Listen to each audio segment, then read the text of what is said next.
Hey guys, tonight we begin our journey into the raw and gritty existence of those who once inhabited Tudor Britain, a time when surviving the night was a feat and waking up was more miracle than routine. Before you nestle into your blanket or get too cozy on your couch, let me ask one thing. If you find yourself intrigued by this strange window into the past, maybe consider sticking around. You might even hit that subscribe button if you feel like supporting more historical time travel like this. Imagine now you're opening your eyes. Congratulations, you made it through the night. That's no small accomplishment in this world. Don't cheer yet, though. Your lungs ache, still burdened by the smoky residue of the fire that smoldered all night in the corner of the room. There's no chimney, not really. Just a hole in the wall that does as much to keep the smoke in as it does to let it out. Your throat tastes like damp wool left out in the rain. The thing beneath you, generously referred to as a bed, is really a sack of straw that hasn't seen replacement or airing since the reign of some monarch long dead. The stench is unforgettable. A pungent stew of old goat hair, mildew, and something that suggests disappointment. Somewhere in the room, a cat stretches and yawns. You're not sure if it belongs to you or simply wandered in for the warmth. In this age, even fleas are transient guests, hopping freely between species and ownership. As the pale light of dawn barely filters through the greasy oiled parchment that poses as a window, your senses are immediately assaulted by the unmistakable splash of liquid. It's your roommate, your neighbor, emptying the chamber pot. Not into a toilet, those are centuries away, but straight out the window. With a cheerful warning shouted into the street, the contents arc through the air before meeting the cobblestones below in a wet slap. Morning has arrived. You attempt to sit up, a gesture that comes with the unmistakable soundtrack of your joints protesting violently. Your back creaks like the hull of an old ship, and your knees snap and pop with the enthusiasm of a firework display. There's no central heating. The hearth is little more than a glowing suggestion, and the draft slipping through the wallboards feels like it's testing your will to live. If you're poor, which statistically you absolutely are, you're not alone in this space. You're sharing your chamber with 3 or 4 other souls, all of whom snore like hogs and sweat like oxen in August. Privacy doesn't exist. Silence is a fantasy. Someone coughs in the corner, a deep, wet sound that echoes with ominous promise. Beneath the floorboards, rats conduct secretive meetings, their tiny nails clicking on the wood like skeletal fingers. There's no mirror, but even if there were, you might avoid it. Your hair is slicked with its own oils, your teeth more askew than yesterday, and your skin bears the telltale sheen of malnutrition and the creeping effects of scurvy. But you have survived the night. That, at least, is worth something. Now you rise to begin your day, and try not to step in something unspeakable on the way out.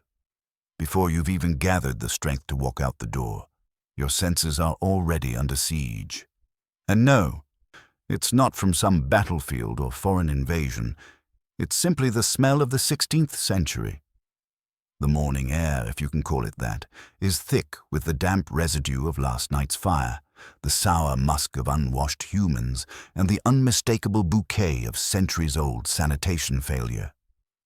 The chamber pot, that humble, horrifying substitute for a toilet, has already performed its grim duty, its contents now mingling freely with the street outside, adding to the slow alchemy of filth that defines the public walkway. But let's put our focus inward for a moment, toward your own body, which, through no fault of its own, is decaying in real time. You shuffle toward what you hope is the door without putting your foot into something warm and unknowable. Your joints ache, not because you are old, but because everyone is old in Tudor Britain. Even children bear the creaks and snaps of time, their bodies worn down by labor, malnutrition, and relentless cold. You don't walk so much as hobble through the day, the act of standing already a small triumph. Let's now discuss a topic that the modern world takes for granted, and the Tudors, frankly, did not. Oral hygiene, or more accurately, the total baffling lack thereof. The idea of brushing one's teeth, of caring for them beyond the moment they fall out or fester, was considered an exotic luxury, if not outright witchcraft. There were no toothbrushes, at least not ones you'd recognize. Toothpaste, don't even think about it. The best you could hope for was a rag dipped in salt or soot and rubbing it across your teeth with the optimism of a condemned man sharpening a spoon to escape.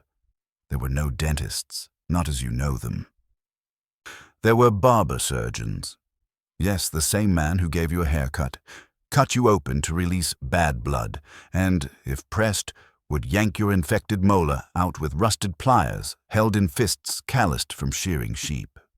And if you think this process came with numbing agents, think again. Pain was not avoided. It was expected. A tooth extraction was less a medical procedure than a public performance of agony. The tools used had been wiped clean, perhaps, on someone's apron the week before. You would grip the arms of a wooden chair while the barber grunted, twisted, and eventually tore the offending tooth from your head with a squelch and a scream that would reverberate through your descendants' nightmares. Afterward, it was not uncommon to keep the tooth. As a souvenir, a protective charm, or, if you were especially whimsical, part of a necklace. A string of molars might hang around the neck of someone who'd had a rough year or a very unlucky mouth. If you were fortunate enough to be among the aristocracy, the class that dressed in fine velvet and talked a lot about lineage, you might expect better dental care. You'd be wrong. The rich had more sugar in their diets, which meant their teeth decayed faster, and because sugar was expensive, having black rotten teeth became a symbol of wealth. People even blackened their own teeth with soot to appear fashionable. Yes, deliberately staining your teeth to look like someone with a sweet tooth and poor hygiene was considered a compliment to your station. And no, breath mints weren't a thing. The average breath in Tudor England could knock out a bird mid-flight.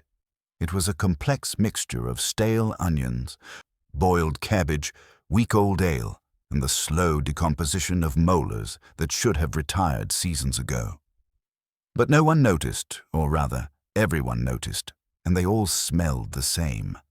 The collective stench of a people without mint, gum, or the vaguest notion of bacteria. You learned to breathe shallowly, or you didn't survive. Let's move to breakfast.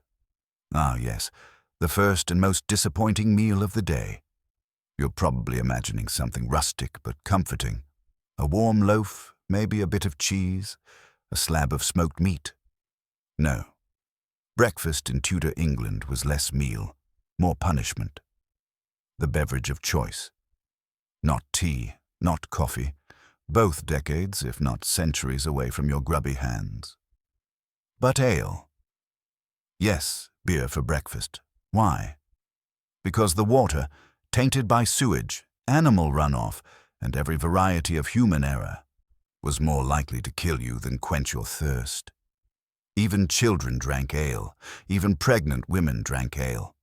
Monks, those cloistered paragons of piety, brewed it in vast quantities, sipping it quietly between prayers and judgmental glances. The food was humble to the point of despair. Bread, dark and coarse, made of rye or barley, hard enough to double as a weapon. Tudor physicians, who were really just ambitious guessers with Latin vocabulary, claimed that such bread caused melancholy and flatulence, and they were not wrong. You'd eat it anyway, chewing through the bitterness with sore gums and teeth that felt like they were plotting their own escape. Butter was rare. Eggs, maybe, if your hens hadn't mysteriously gone barren, which they often did. Bacon, only if you had a pig, and even then it was mostly fat, with the occasional strip of what might optimistically be called meat. You'd render it down, scoop the drippings, and pray it didn't crunch too much, a sign that something unwanted had joined your meal. If you were rich, you might get cheese, a dense, rubbery block that tasted like time and regret. or white bread, the luxury version of misery. You might also get honey, if your servant hadn't eaten it first. Fruit was rare, suspicious, and usually baked into submission to avoid imbalancing the humors. Even nature had to submit to superstition, but you ate it all, because you had to, because the day ahead was long and merciless, and your only fuel came from bread, ale, and a hope that your intestines wouldn't rebel by midday. You'd head out, belly half full and heart already tired, ready to work until your hands cracked or your spine folded in protest. And that, dear traveller, was breakfast in Tudor England. Not a feast, but a reminder that you were alive. For now. Clothing, you might think, is a matter of personal expression, a way to keep warm, to feel confident, to declare your taste to the world. In Tudor Britain, it was none of those things. Fashion wasn't comfort, it wasn't function, it was a weapon of class, of vanity, of pain. To dress was to declare your station and to suffer for it accordingly. The process of getting dressed each morning was not so much an act of self-care as it was a public demonstration of endurance. There were layers, so many layers, each more restrictive, more scratchy, and more absurd than the last. The closer you were to power, the less likely it was that you could breathe in your own clothes, which, ironically, was the point. Let's begin with men. If you were a man of means, your morning began not with a simple shirt and trousers, but with hose, tights, essentially, clinging to your legs like a second judgmental skin. These weren't the soft, stretched cotton blends of modernity. No, these were tight woven wool, scratchy enough to remind you of every step you took. They left little to the imagination, and even less to circulation. Every motion came with the subtle fear that something vital might be pinched, or worse, fall out. Above that came the doublet, a heavily padded vest, stiff with starch and stuffed like a goose at Christmas. It squeezed your torso into a flattering, yet functionally ridiculous hourglass. Breathing became a carefully rationed act. Your arms moved only with effort. The buttons were small torture devices, designed with zero thought for your fingers or dignity. Then came the ruff. Ah, yes, the ruff. A starched, pleated collar that encircled your neck like a fabric guillotine. It was decorative, yes, but also maddening. You couldn't turn your head easily. You couldn't look down without pressing your chin into a wall of pleats. It looked like a pie crust had grown teeth and decided to throttle you. And women, well, if you thought the men had it bad, you haven't met the farthingale. A woman's morning started with the smock, a plain linen undergarment meant to absorb the sweat, grime, and despair of the day. Over that, the kirtle, then the corset, or stays, which cinched the torso so tightly it could shift ribs, restrict lungs, and suppress both appetite and rebellion. The ideal silhouette wasn't just unnatural. It was weaponized elegance. Your waist had to vanish. Your bust had to rise. Your spine. Negotiable. Then came the farthingale, a massive hoop skirt structured with whalebone or wire.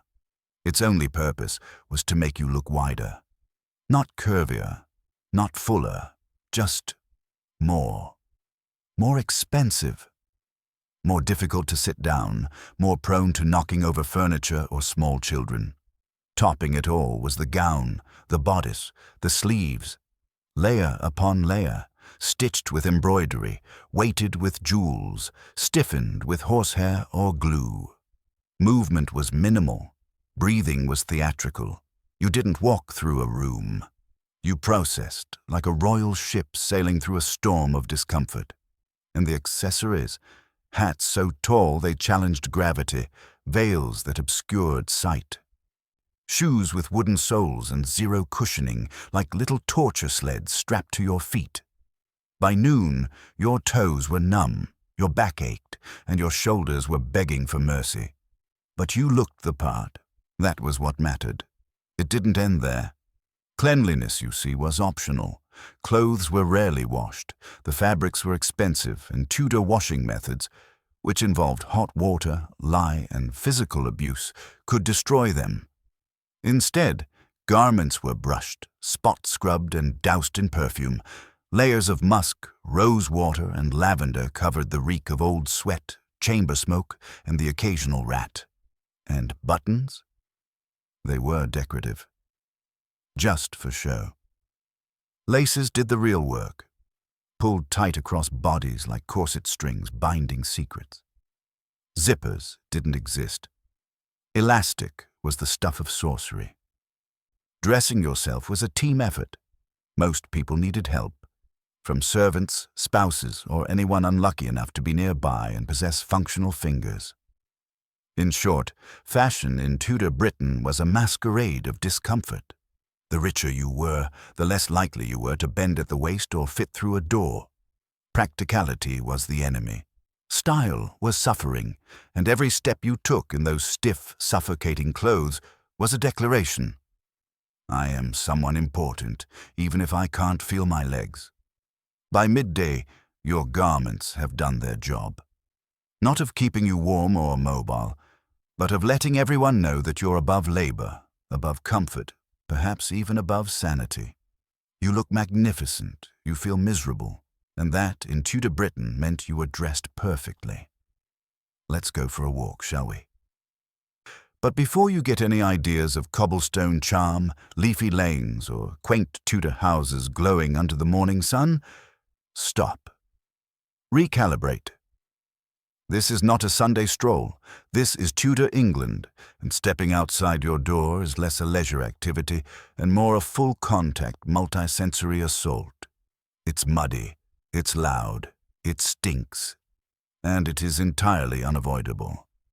You open the door, a wooden slab warped by damp and time, and the very first breath you take is one you instantly regret. The air greets you like a slap. It is heavy with the scent of human waste, rotting meat, and something mysterious. There is always something mysterious. A smell that can't be traced, only endured. You may learn to ignore it, but it never leaves. The street underfoot isn't paved, not really. It's a patchwork of dirt, animal dung, and discarded refuse, churned into a thick paste by countless footsteps and cartwheels. In the rainy season, which is often, the road turns to slurry. A river of filth flows lazily downhill, carrying the sins of the neighborhood toward whatever ditch or stream waits to absorb it. You might see something float by. You don't ask what it is. Sanitation is a rumor, not a reality. Chamber pots, those infamous porcelain buckets of human need, are routinely emptied straight out of the window. If you're lucky, the person dumping it will shout, "Gardez l'eau," a bastardization of French for "watch out for the water," before launching its contents from the second floor in a glorious arc of human waste. If you're unlucky, you'll learn the hard way why umbrellas would one day be invented. Now imagine shoes. You might assume they help. But ordinary footwear doesn't survive in these conditions. Enter the pattern, a raised wooden platform strapped to your actual shoes to keep your feet above the worst of the muck. They make you taller, slower, and more prone to toppling into the very filth you're trying to avoid. Walking becomes an exercise in balance, agility, and blind hope. Animals roam freely. Pigs, chickens, goats. They all wander the streets, doing what animals do best, eating indiscriminately and leaving behind evidence. Horses clomp past, their riders unconcerned with what's deposited behind them. No one cleans it up. Why would they? It just becomes part of the road, part of the world. Carts roll by, their wooden wheels shrieking, pulled by tired beasts and steered by louder men. They do not slow for pedestrians. If you're in the way, you're no longer in the way. You are under it. Children dart between stalls, barefoot, loud and utterly immune to the chaos around them. Vendors shout over each other, hawking everything from bread to dubious meat to bundles of herbs with names you've never heard but are assured will cure your cough, your rash, or your disappointing spouse. And the noise. Oh, the noise. Blacksmiths hammering metal, dogs barking, bells clanging, arguments erupting over spilled ale or the price of a dead fish. The sound of life in Tudor England is constant and unapologetic. You do not find quiet here, you earn it by leaving. Then there's the matter of what you step in, or rather, what you try desperately to avoid stepping in. There is no reliable way to do so. There are puddles that look like water and aren't. Mounds that appear solid until your foot vanishes halfway to the ankle. Sometimes the street seems to rise against you in protest, sucking at your shoe like it wants to keep it. If you fall, and many do, you don't just risk injury. You risk your very soul. The people walking beside you offer no apology when they bump you, and no assistance if you fall. Everyone is too focused on their own journey, or too accustomed to seeing others fail. Compassion exists, but it's rationed like sugar and trust. Smell follows you like a ghost. That's why people, at least those who can afford to, carry pomanders, little ornate balls filled with cloves, herbs, and other fragrant things. They hold them up to their noses like lifelines, inhaling desperately whenever the world becomes too much, which is often. But beneath all this chaos, or perhaps because of it, the streets are alive. Despite the filth and the danger, there is energy here. Transactions, gossip, flirtations, fights, they all unfold on these streets. The town breathes through its roads, chokes on them, and yet survives. You learn to step lightly, breathe shallowly, and never, ever look up when someone leans out of a window. So you keep walking, ankle deep in history, your senses battered, your dignity bruised. Welcome to the streets of Tudor Britain, where the road is a challenge, the sky is a threat, and every step you take is an act of stubborn survival. You've survived the street. Somehow, you've avoided a chamber pot baptism, dodged a runaway cart, and managed to keep both shoes attached to your feet. And now, you look around and wonder, how does any of this make sense? Who runs this place? Who holds the power? And more importantly, how do you get some? Short answer, you don't. Tudor society is not a ladder. It is a stone wall, cold and immovable, with no handholds and guards at the top. You, commoner that you are, were born at the bottom. And unless fate, fortune, or scandal decide to intervene, that's where you'll stay. Forever. At the top sits the monarch, the king or queen, whose authority is not just political, but divinely sanctioned. They are not simply rulers. They are chosen by God, and to question them is not treason against a person. It's heresy against heaven. Their word is law, their mood, your destiny. If the monarch wakes up irritated, people die. Sometimes a lot of people, sometimes you. Below the throne are the nobles, the great lords and ladies, owners of vast lands and castles, wrapped in silks and furs, dripping with gold and unchecked entitlement. They have titles like Duke, Earl, and Marquess. Their daily worries include inheritance laws, political alliances, and whether their velvet doublet is too last season. They do not walk through the same mud you do. They float above it, metaphorically, if not literally, carried by the shoulders of servants and the power of birthright. Then there's the gentry. Not quite nobles, but rich, educated, and irritatingly smug about it. They are landowners, judges, minor officials.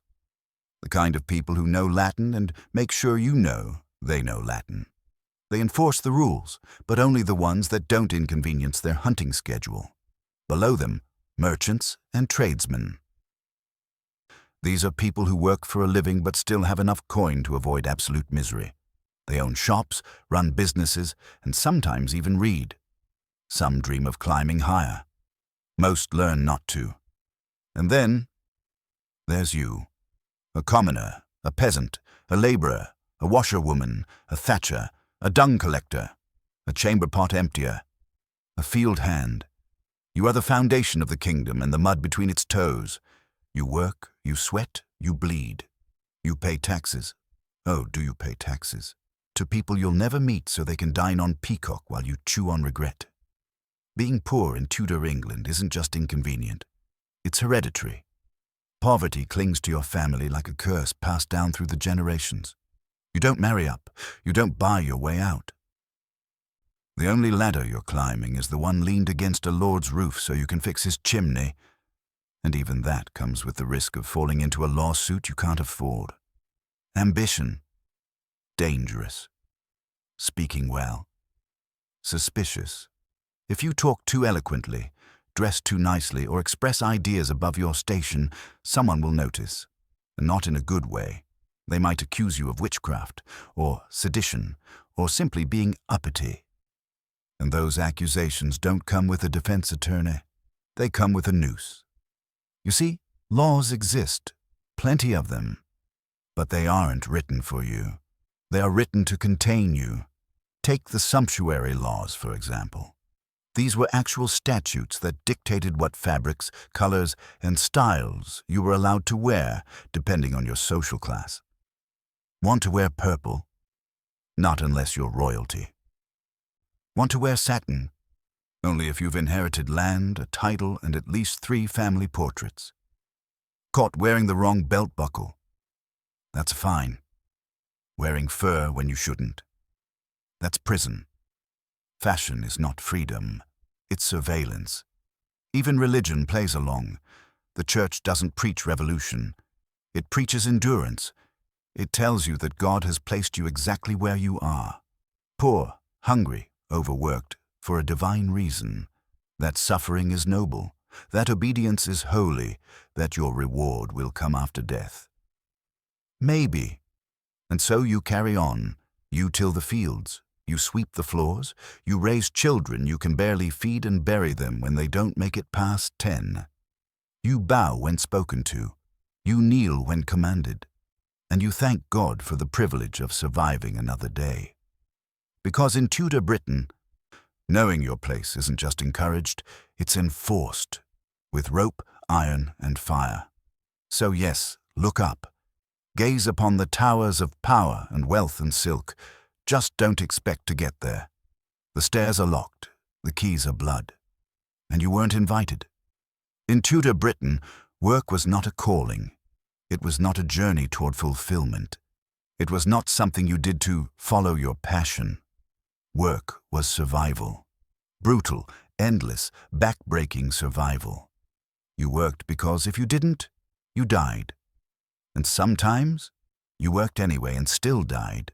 Just slower, colder, and more painfully. Let's say you're a farmer.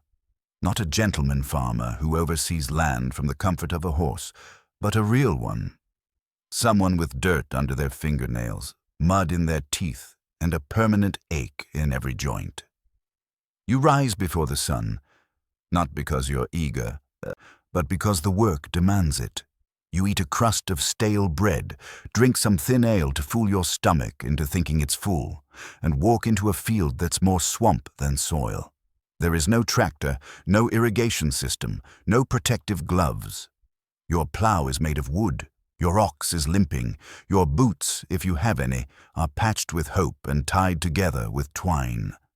The wind slices through your wool like knives. The rain doesn't fall. It clings, seeps, invades. And if the crop fails, you don't eat. It's that simple. Sick? Too bad. Everyone's sick. Illness is the background hum of life. You cough while you dig, wheeze while you sow, and hope your fever breaks before the livestock dies. There are no sick days, no compensation, no mercy. But maybe you're lucky, or at least not a farmer. Maybe you're a tradesman, a blacksmith, a tanner, a cooper, a weaver. You don't work in open fields, but inside dim workshops that are freezing in winter, stifling in summer, and filled with more dust, soot, or chemical fumes than any sane human should inhale. If you're a blacksmith, your day is fire and hammer. You spend hours bending iron to your will, your muscles aching, your back screaming. Sparks burn holes in your clothing, blisters bloom and harden into calluses. You smell like smoke and sweat, and every breath carries a bit of your lungs away. There's no glory in it, just repetition. If you're a cooper, someone who makes barrels, congratulations. You'll be hunched over so long your spine will resemble a question mark by 30. Your hands will be raw from carving staves, your ears ringing from constant pounding, and your patience worn to a thread from dealing with customers who expect miracles on a budget of nothing. And if you're a servant, your life isn't yours at all. Working in the home of a noble sounds better on parchment than in practice. You sleep in the hallway, or in the pantry, or by the hearth, wherever no one else wants to be. You rise before your master does, and your day doesn't end until their last candle is snuffed. You fetch water, carry coal, scrub chamber pots, light fires, serve meals, and vanish into the background like furniture with a heartbeat. Your reward: cold leftovers and shouted commands. If you're a woman, the labor multiplies. In addition to raising enough children to start a choir, you spin wool, churn butter, bake bread, carry water, tend the animals, and somehow manage to age 3 years for everyone lived. If anything goes wrong, the stew is burned, the cow gives less milk, the baby cries too much. Guess who's blamed? That's right, it's you. Your body is a factory, a furnace, and a burden. And if you die in childbirth, which many do, there will be no eulogy, no statue, just another mother-shaped space in the cottage and another child added to someone else's workload. Children. Oh, they work too. There is no childhood in Tudor Britain, just a shorter version of adulthood with smaller hands. As soon as a child is old enough to stop putting rocks in their mouth, they're put to use. Chimney sweeps, stable boys, errand runners, apprentices. 10-year-olds scurry across rooftops, lug water buckets, or haul sacks bigger than they are. There's no safety training, no labor laws. Just the understanding that small bodies fit into small spaces, and that bruises heal, mostly. Some children never make it to adulthood. Others are worn out by the time they do, and the rhythm never stops. There are no weekends, no holidays, not unless they are religious. And even then, someone still has to feed the pigs and scrape the plates. There are no pensions. You work until your body gives out. And when it does, there's no rest home. You become another mouth that someone else has to feed, or you die alone in a bed made of straw and sorrow. Rest is not a right, it's a weakness, and anyone who pauses too long risks being replaced, probably by their own child. This was the economy of Tudor Britain, a machine powered by hands, backs, and desperation. It chewed through lives like wheat and spat out bones. It offered no comfort, no security, and no chance to stop and breathe. But people kept going, because they had no choice, because to live, even barely, was still better than the alternative. And that, in the end, is what work meant in Tudor England. It meant enduring. You wake up with a sore throat, a fever, a strange pressure behind the eyes, like something is pushing outward, testing the limits of your skull. Maybe there's a boil on your chest. Maybe your skin has started to change color, a sickly gray with splotches of black. Your breath smells wrong. Your joints ache. Your stomach turns. In Tudor Britain, these are not symptoms. They are omens. And the moment you begin to feel off, your future starts to contract, narrowing like the end of a funnel toward one inevitable truth. You're going to get worse before you get better. If you get better at all, you don't go to a hospital. Those don't exist. Not really. You don't call a doctor. At least, not unless you're rich and desperate enough to afford one of the mysterious men who wear long robes, speak Latin, and base their cures on the 4 bodily humors: blood, phlegm, black bile, and yellow bile. According to them, every ailment, from headaches to heartbreak, comes from an imbalance in these mythical fluids. You're not sick because of a virus or a bacteria. No one knows what those are. You're sick because your bile is too hot, your blood is too thick, your phlegm is having a tantrum. The cure? Bleeding. Lots and lots of bleeding. You will be cut, sliced, or stabbed, not once, but again and again, until your skin is streaked with red and your strength is as thin as the cloth you lie on. The idea is simple. Remove the bad humor and the body will return to balance. In practice, it means draining life from a body already losing the fight. Sometimes, instead of a doctor, you get a barber surgeon, the man who cuts hair by day and limbs by need. His tools are sharp, unwashed, and always within reach. You have a toothache? He'll pull it. A swelling? He'll lance it. A gangrenous leg? Off it goes. No anesthetic. No sterilization. Just ale, a firm grip, and the hope that the infection dies before you do. And if you're poor, which you are, you likely won't see either man. Instead, you turn to the wise woman, the midwife, the herbalist who lives at the edge of town and knows the names of weeds and the rhythms of nature. She'll give you something brewed from nettles, rubbed with goose fat, or smoked over wormwood. It might help, or it might do nothing, or it might kill you faster. Remedies range from the merely useless to the actively horrifying. Garlic packed into open wounds. Mercury sipped from a cup. Dung warmed and laid on the chest for lung ailments. Leeches applied to every place but the soul. The cure for asthma. Inhale the vapor of burning cow manure. The cure for infection. Rub it with wine and pray. The cure for plague. Flee. And if you can't flee, try stuffing herbs into your clothes and breathing through a beaked mask shaped like a nightmare. Yes, those bird masks, the iconic image of plague doctors, were filled with rosemary, lavender, and sometimes vinegar-soaked cloth. They believed that bad air, miasma, was the true cause of illness. Not rats, not fleas, not the bacteria carried in their blood, but the stench of death itself, floating invisibly on the breeze. There are no antibiotics. No antiseptics, no clean operating rooms or standardized treatments.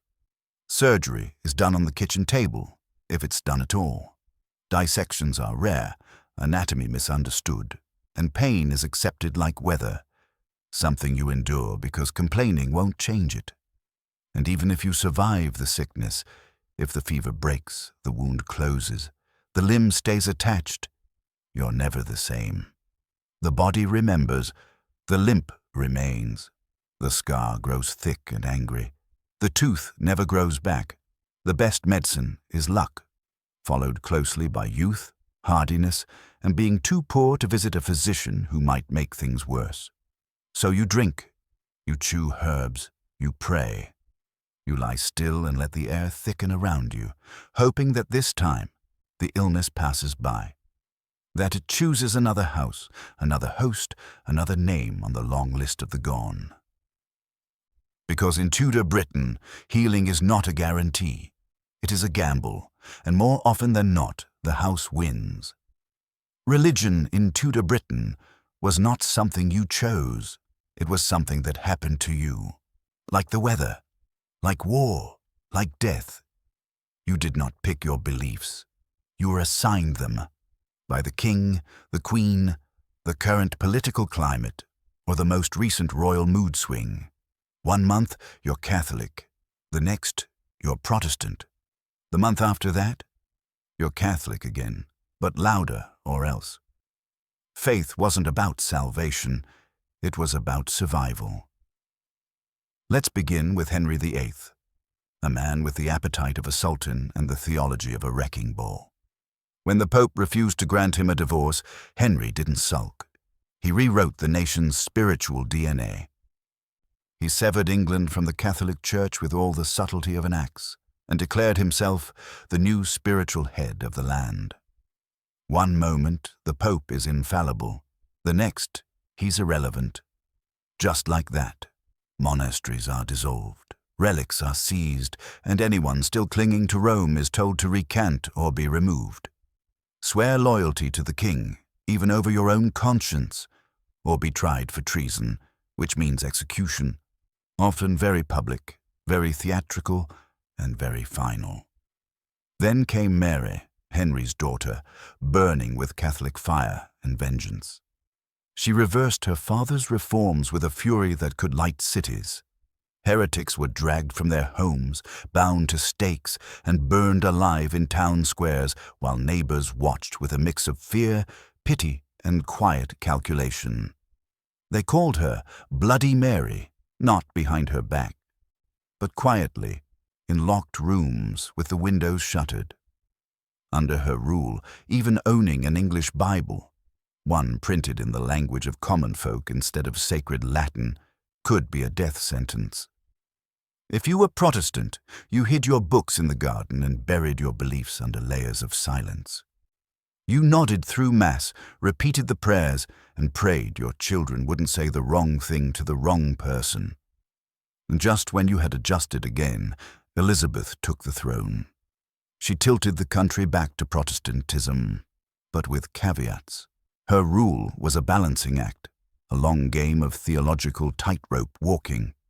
Officially, England was Protestant. Unofficially, you were expected not to be too Protestant or too Catholic or too anything really. Just be quiet, be compliant, be invisible, attend church. That's not a request. It's the law. Miss too many services and you're fined. Question the official sermons, which double as royal propaganda, and you're investigated. Pray in the wrong way, in the wrong language, at the wrong hour. That's not personal conviction. That's sedition, and sedition burns. The state and the church were not separate. They were intertwined like ivy and stone, indistinguishable and inescapable. To defy one was to provoke the other. The priest might hear your confession, and then report it. The neighbor who saw you skip communion might be the one who informs on you. You never knew who believed what, or worse, who was pretending. Jesuits were hunted. Recusants, those who refused to attend Anglican services, were fined into poverty or imprisoned. Masses were held in secret, behind hidden panels and under candlelight, always with one ear tuned to the knock at the door.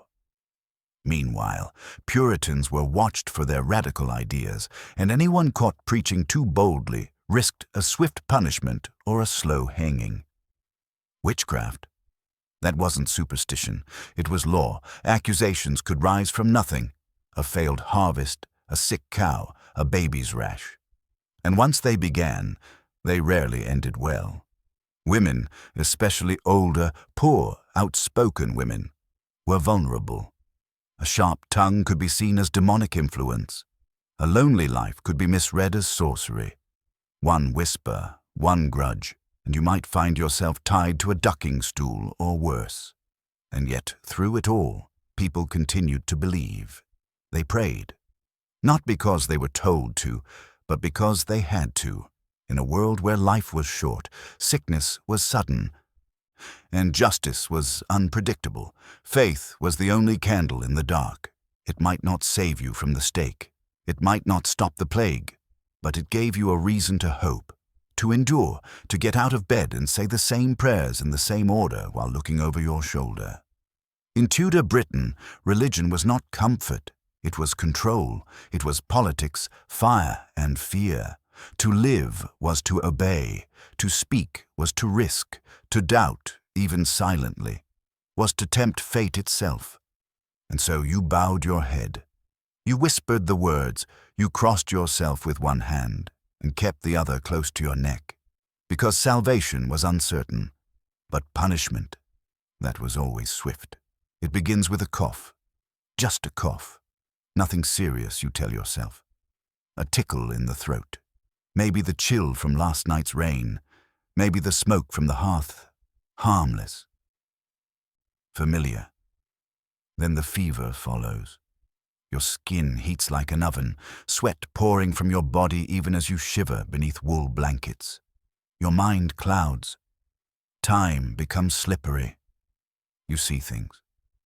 You forget your name. You forget your children's faces. You pray, not with words, but with groans. Then come the swellings. Hard, hot lumps erupt beneath your arms, at your groin, on your neck. Angry, purple things, pulsing with infection, seething with death. They ache like betrayal. They pulse like drums. They fill until your skin can't hold them anymore.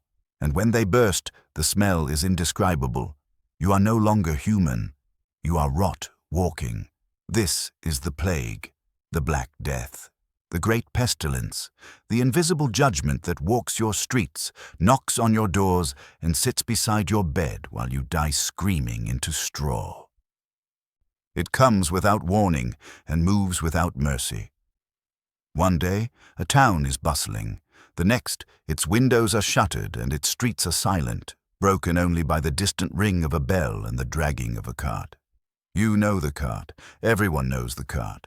It comes in the early hours, long before dawn. Its wheels creak like guilty bones. A hooded man, the body collector, walks ahead, ringing a bell and shouting those cursed words, "Bring out your dead." He doesn't knock. He doesn't wait. If a body isn't outside, it is left to rot indoors and take the rest of the household with it. Families collapse overnight. Entire alleys are emptied within days. Children wail beside the corpses of their parents. Dogs go feral. Rats thrive. The rich flee to the countryside, dragging their terror behind them like the tail of a burning cloak. But the countryside is not safe. Nowhere is. The plague moves faster than rumor. It clings to clothing, to carts, to the warm breath of the living. You can't outrun it. You can only wait your turn. Doctors appear, if you can call them that. Dressed in long leather coats and bird-like masks filled with herbs, they resemble nightmares given form. The beak, stuffed with lavender, rose petals, or vinegar-soaked cloth, is meant to filter the bad air, the miasma that was blamed for the disease. They carry sticks, not to heal but to poke at the dying from a safe distance.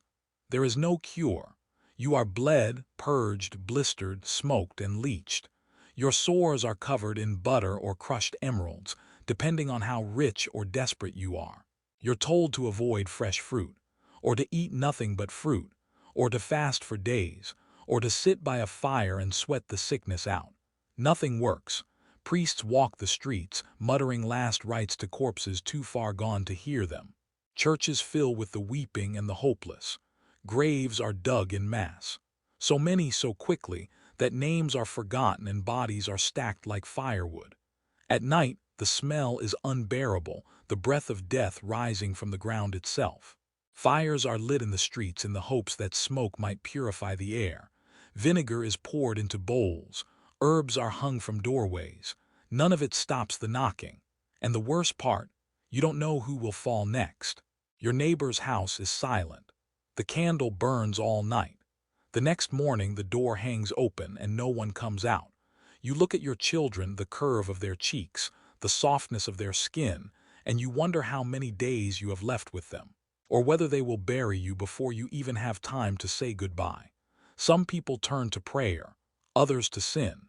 Alehouses swell with those drinking like it's their last night because it might be. Some confess every sin. Others commit new ones, too afraid to die with regrets. And then one day the fever lifts, the swellings dry, the cart stops coming, the bell goes quiet, you survive. You look around at a world emptied. Streets that once bustled now echo, fields go untilled. Homes sit abandoned, filled with ghosts and silence. Your town smells of lime and ash, and you realize something terrible. This was only the latest plague. It will return. Maybe next year, maybe in 10, but it always returns. It hides in the walls, in the rats, in the coughs of strangers. It is part of you now, like the scar behind your ear or the voice you still hear screaming in your dreams. In Tudor Britain, plague is not a chapter. It is the refrain, a quiet, inevitable drumbeat behind every song of life. Despite the filth, the fear, and the unrelenting grind of Tudor life, people found ways to laugh. They had to. Joy was not a luxury. It was a weapon, something sharpened in secret, hidden under straw beds and behind grimy shutters, then unsheathed in the rare moments when survival gave them space to breathe. Let's start with the theater. In Tudor Britain, the stage was not just entertainment. It was escape, education, and subversion. The common folk, those who toiled in fields and sweated in workshops, flocked to see plays performed in open-air arenas, where the scent of roast nuts mixed with sweat and spilled ale. There were no velvet seats or air conditioning. If you wanted shade, you paid more. If you wanted to stand and be jostled and spit on by your neighbors, welcome to the pit. But the stories, oh, the stories. Here you could witness kings rise and fall. Ghosts whisper through castles, lovers pine beneath balconies, villains get their comeuppance in ways real life rarely allowed. Shakespeare wasn't just for nobles. His words sliced across the class divide like a dagger in a dark alley. A gravedigger in Hamlet spoke more truth than any priest. A jester in King Lear told more wisdom than most scholars. And people listened wide-eyed, slack-jawed, utterly transported. But not everything was high art. Some entertainments were loud, messy, and soaked in blood. Bear baiting, for example. Yes, bear baiting. A real bear, chained to a post, set upon by a pack of dogs while crowds cheered and coin changed hands. The bear roared. The dogs howled. Men laughed and wagered. It was sport. It was cruelty. It was normal, cockfighting, dogfighting. Public executions all were treated as spectacle. Gallows were built not just for justice but for drama. People brought food to hangings. Children sat on shoulders. Vendors shouted over the screams. It was morality theater, sanctioned by the crown, paid for by the people. Not all leisure was so violent. There were games, real games, played in yards, in fields, in alleys where no one was watching. Stoolball, an early form of cricket. Blind man's buff. Skittles, like bowling but cruder. Wrestling matches that left bruises and laughter. Dancing in circles after harvest, boots thumping on earth still wet with rain. Music drifted through every town. Lutes, pipes, fiddles.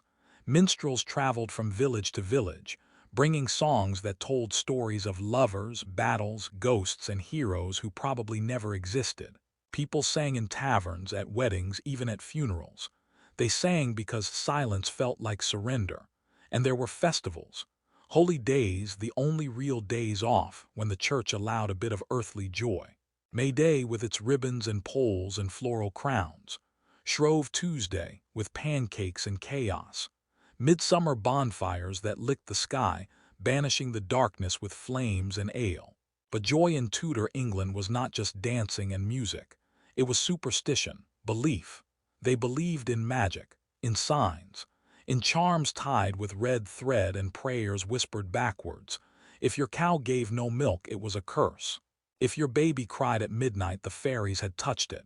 If your dreams were filled with shadows, you burned rosemary and placed iron at the threshold. They believed in ghosts, and demons, and witches. Because when life makes no sense, when crops fail, when children die, when plagues appear like phantoms, you search for answers in the unseen. The forest became a place of mystery. The sky, a map of omens. A black cat was no longer just a cat. It was a warning. People hung herbs above their doors, buried horseshoes at their gates, and scratched protective symbols onto their walls. Not because it always worked, but because sometimes it felt like it did. That was enough. And in the quiet moments, rare, fragile, stolen from work and worry, there was storytelling. Around the hearth, families told tales that stretched beyond memory. Folklore passed from toothless grandfather to gap-toothed child. Stories of saints and monsters, of lost kings and lovers reunited in dreams. The world outside was brutal, but the world inside, the one shaped by firelight and imagination, was infinite. In Tudor Britain, joy was not constant, but it was defiant. It was a dance in the ashes, a laugh in the stocks, a kiss behind the bakery before the guards made their rounds. It was humanity, raw and flickering like a candle in the wind, fragile, yes, but somehow still burning. In Tudor England, the law didn't whisper, it shouted. It echoed through the streets with the clang of iron, the crack of a whip, the wet thud of a body hitting dirt. It wasn't subtle. It wasn't fair. It was meant to be seen, heard, and remembered. Justice was not a process. It was a performance. And you, whether innocent, guilty, or simply unfortunate, might find yourself cast in the leading role. The law books of Tudor England were thick with crimes.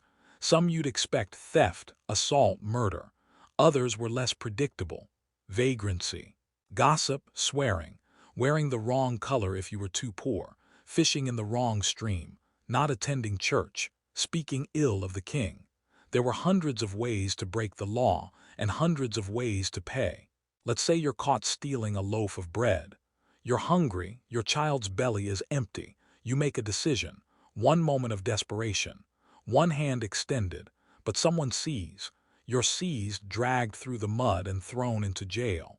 Jail is not punishment. It is the waiting room for punishment. Cold, damp, overcrowded, no beds, no food, no light. If you want a blanket or a crust of bread, you better have a friend on the outside. If not, you rot. Sometimes literally. Rats chew on the toes of the unconscious. Disease spreads faster than rumor. If the jail doesn't kill you, the sentence might. And what might that sentence be? For minor crimes, the stocks. A wooden device clamping your head and hands, set in the middle of the town square. You are left there in rain or sun for hours or days. People spit on you, throw garbage, children mock you, old women shake their heads. The shame is the point. The pain is a bonus. For theft, branding. A red-hot iron pressed into your flesh, usually on the palm or cheek, marking you forever as a criminal. The skin sizzles, you scream. No one blinks. You're now easier to spot the next time you're caught. For repeat offenses, mutilation, a hand chopped off, an ear sliced away, a nose split, not as execution but as warning. So the world sees what you've done, so you never forget. For bigger crimes or for being inconvenient, there is the gallows, public hanging. It is not quick. The rope is short. The drop is shallow. Your neck does not break. You kick. You writhe. You strangle slowly while the crowd watches. Some cheer. Some pray. Some just watch numb because they've seen it all before. And if the crime is treason, the punishment is art. You are hanged but not to death. Cut down while still alive. Then drawn, your belly slit open, your organs pulled out and burned before your eyes. Then quartered, your limbs hacked off and your body displayed at the city gates as a warning. It is not justice. It is theater. A brutal morality tale written in blood and entrails, meant to keep the masses in line. And if you're lucky, you're noble, because then you get the axe, clean, swift, dignified if your executioner is skilled. If not, it may take 2, 3 more. Anne Boleyn, Queen of England, was granted a French swordsman because the axe was considered too crude. Others were not so fortunate. But justice was not just the gallows or the branding iron. It was in every fine, every accusation. Every time a constable looked the other way for the rich and pointed straight at the poor. Witchcraft accusations, mostly women, mostly poor, mostly alone, religious dissent. Often a neighbor settling a grudge, a drunken insult. That could be treason if the wrong ears were nearby. And appeals were for the powerful. You commoner had one chance, one trial, often rushed, often biased, sometimes without a defense at all. Because the law didn't serve you, it ruled you. And so you obeyed, not because it was right, but because the punishment was worse than the crime. You kept your head down, you kept your voice low. You watched what you said, what you wore, what you believed, and when you believed it. Because in Tudor Britain, justice had a face, and it wore a mask made of fear.